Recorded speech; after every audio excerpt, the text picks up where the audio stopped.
महाराज, अयोध्या का ये राज सिंहासन मेरी निजी संपत्ति नहीं है जिसे मैं अपनी इच्छा अनुसार किसी को भी उपहार स्वरूप प्रदान कर दूं।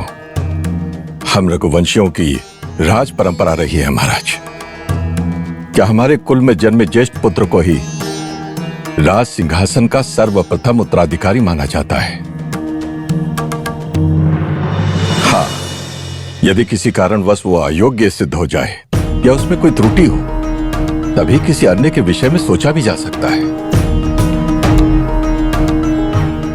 महाराज दशरथ, कैकेयी का सुख ही मेरा सुख है। कैकेयी ने मां के प्रेम के बिना ही जीवन बिताया है। महाराज दशरथ, मैं तो मात्र इतना ही चाहता हूं कि मेरी पुत्री का भविष्य सुरक्षित हो।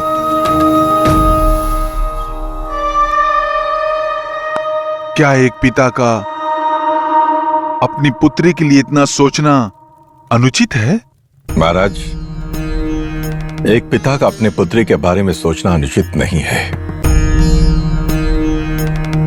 किंतु जीवन में किसे क्या प्राप्त होता है और क्या नहीं होता है, ये तो भाग्य की बात है महाराज। हमारी संवेदनाएं हैं कि राजकुमारी कैकेयी को उनकी माता श्री का प्रेम प्राप्त नहीं हो पाया, किंतु महाराज, हमें तो न केवल अपनी माता श्री का प्रेम प्राप्त हुआ, अपितु तो हमारी बाल्यावस्था में ही हमारे पूज्य पिताश्री भी हमें छोड़कर चले गए थे। और तब हमारे कुलगुरु ने हमें केवल यही सिखाया कि मानव अपने संसार का निर्माण केवल अपने कर्मों से करता है। तभी से हमारा हर कर्म धर्म के प्रति समर्पित रहा है महाराज। यही धर्म, यही मर्यादा हमारे रघुवंश की जीवन रेखा है, उसकी नींव है। महाराज, हमारी पहले से ही दो रानियां हैं, और यदि इनमें से किसी को भी ज्येष्ठ पुत्र की प्राप्ति होती है तो निसंदेह हमारी परंपरा के अनुसार वही ज्येष्ठ पुत्र अयोध्या के राज सिंहासन का उत्तराधिकारी माना जाएगा। यही हमारे कुल की परंपरा रही है और हमारे जीवन काल में भी इसी परंपरा का निर्वाह किया जाएगा। महाराज, क्या इसका कोई उपाय नहीं है कि प्रेम और कर्तव्य दोनों का निर्वहन एक साथ हो सके? महाराज अश्वपति, मैं आपको आश्वस्त करता हूं कि राजकुमारी कैकेयी को हमारा सामीप्य, हमारा प्रेम और अयोध्या की रानी होने के नाते समुचित सम्मान जीवन पर्यंत प्राप्त होता रहेगा। किंतु महाराज, अयोध्या के राज सिंहासन के उत्तराधिकारी का निर्णय धर्म और मर्यादा के अनुसार ही हो सकता है। हाँ महाराज, आप प्रार्थना अवश्य कर सकते हैं कि राजकुमारी कैकेयी को सबसे पहले ज्येष्ठ पुत्र की प्राप्ति हो,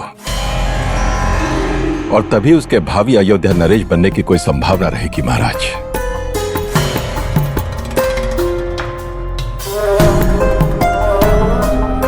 महाराज, विवाह संभावनाओं पर नहीं किए जाते। संतान का सुरक्षित भविष्य ही विवाह की प्राथमिकता होती है।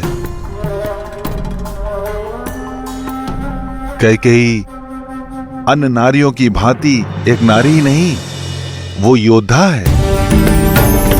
संकट काल में पुरुषों की बराबरी करके हर स्थिति को संभालने में समर्थ है कैकेयी। कभी जीवन में ऐसी आवश्यकता पड़ी तो आपको इसका प्रमाण भी मिल जाएगा महाराज। भला प्रत्यक्ष को प्रमाण की क्या आवश्यकता होती है महाराज? राजकुमारी कैकेयी का शौर्य, उनकी वीरता को हम स्वयं अपने नेत्रों से देख ही चुके हैं। किंतु महाराज अश्वपति, हम सभी रघुवंशी अनादिकाल से ही धर्म, मर्यादा, परंपरा और नीति का पालन करने के लिए वचनबद्ध रहे हैं। हम अयोध्या के राज सिंहासन और अयोध्या के प्रति अपने कर्तव्यों से टिक नहीं सकते। क्षमा चाहते हैं महाराज। आज हम आपको ऐसा कोई वचन नहीं देंगे जिसका मान हम भविष्य में न रख सके।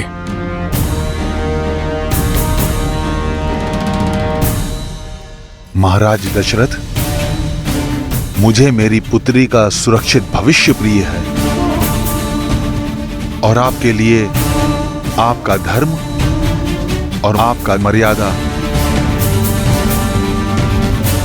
तो ऐसी स्थिति में यह विवाह नहीं हो सकता है राजन।